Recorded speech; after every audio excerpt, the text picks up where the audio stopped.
Dans cette vidéo, nous allons faire une transformation de type 1 via l'ETL Talend Open Studio.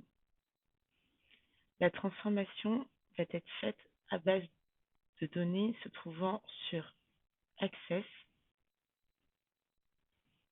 Il s'agit du jeu de données Salesperson ETL Update.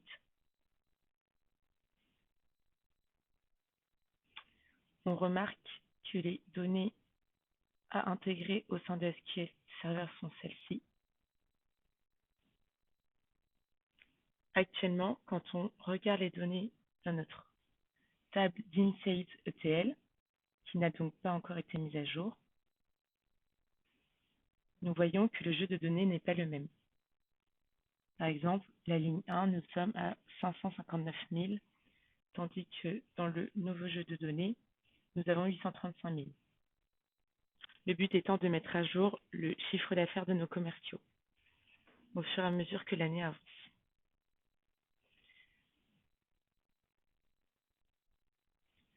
Pour ce faire, il est essentiel de créer une première connexion.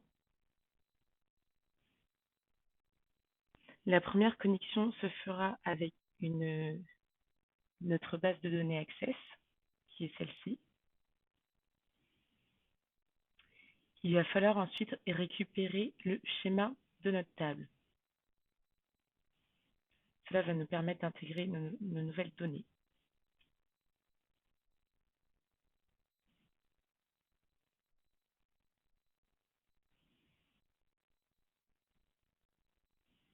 Ici, nous voyons une première fenêtre qui s'ouvre. Nous pouvons faire suivant.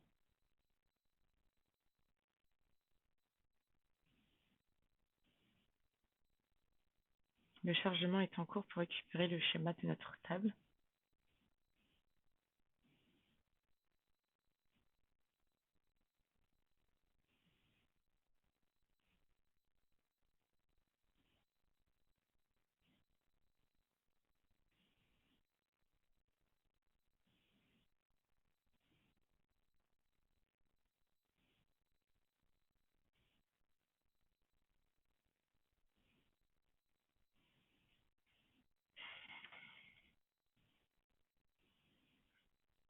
On peut ensuite sélectionner notre table.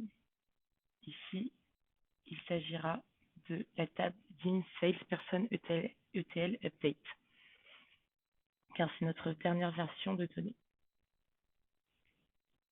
Le chargement est en cours, nous voyons en attente, et maintenant, on voit nos 7 colonnes et le statut succès. Nous pouvons donc valider.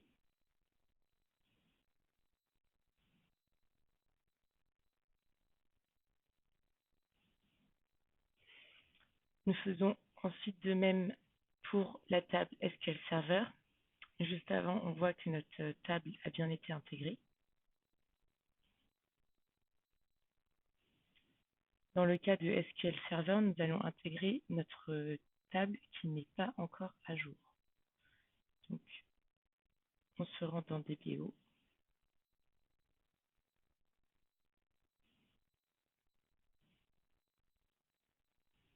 Et on ajoute notre table d'InSalesPerson ETL.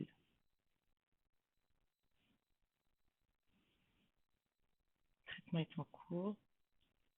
Il a été réalisé avec succès. Nous pouvons faire suivant, puis terminer.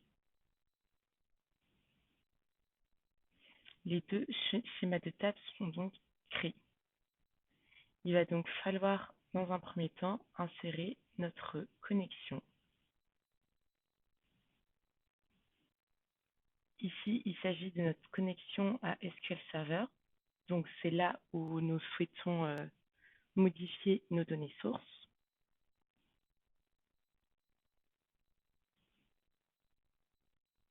On indique ensuite la connexion à notre base de données Access. C'est ici où nous avons les données d'entrée et donc les données qui sont à jour. Donc, on choisit DTB Input Access. Il va donc falloir faire le lien entre ces deux éléments. Pour cela, on effectue un clic droit, puis on clique sur le premier élément, OK. on voit que la première connexion est faite entre notre base SQL Server et notre base Access. On va ensuite intégrer la partie dimension lente. Pour cela, on tape std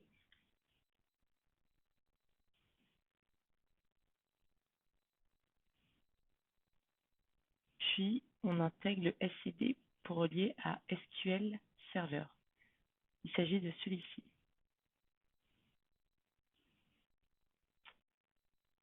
On crée ensuite notre connexion entre nos données à jour et notre dimension lente. Il faut cliquer sur Raw and Main.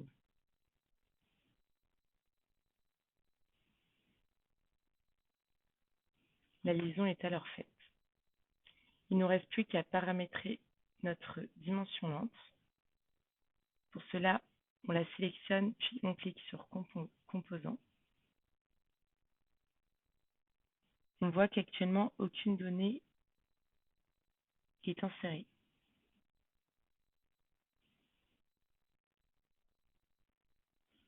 On va alors sélectionner notre base de données.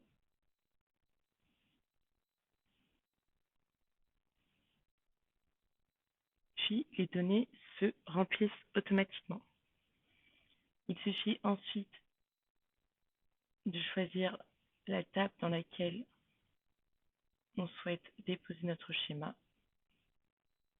Il s'agit de notre table d'Inside Person ETL. Et on clique ensuite sur l'éditeur SCD pour paramétrer notre dimension.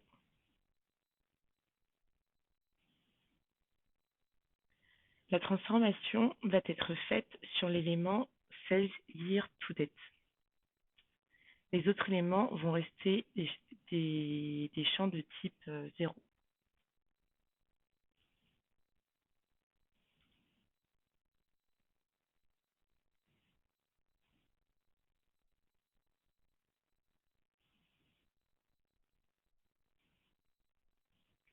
Il ne faut pas oublier d'indiquer notre clé source. Ici, il s'agit du Salesperson ID.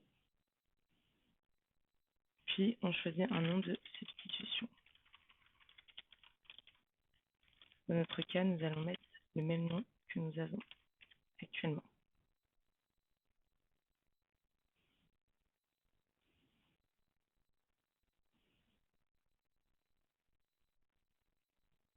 On peut alors valider. Puis, il nous reste à exécuter notre transformation.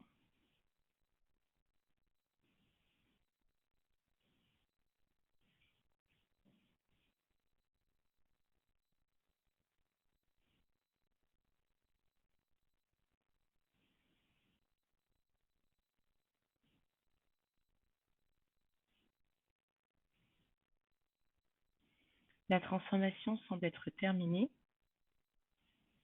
Nous le voyons juste ici. Nous voyons que 17 lignes ont été transférées et modifiées.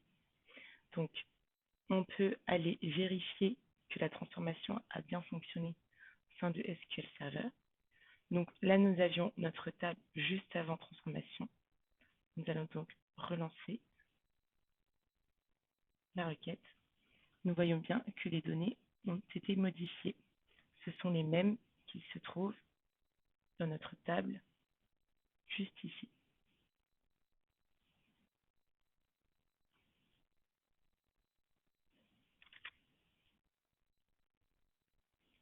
Les autres données restent inchangées. Par exemple, le Sales Quota a été modifié dans la table Update, mais nous n'avons pas encore demandé le changement dans cette table Salesperson ETL.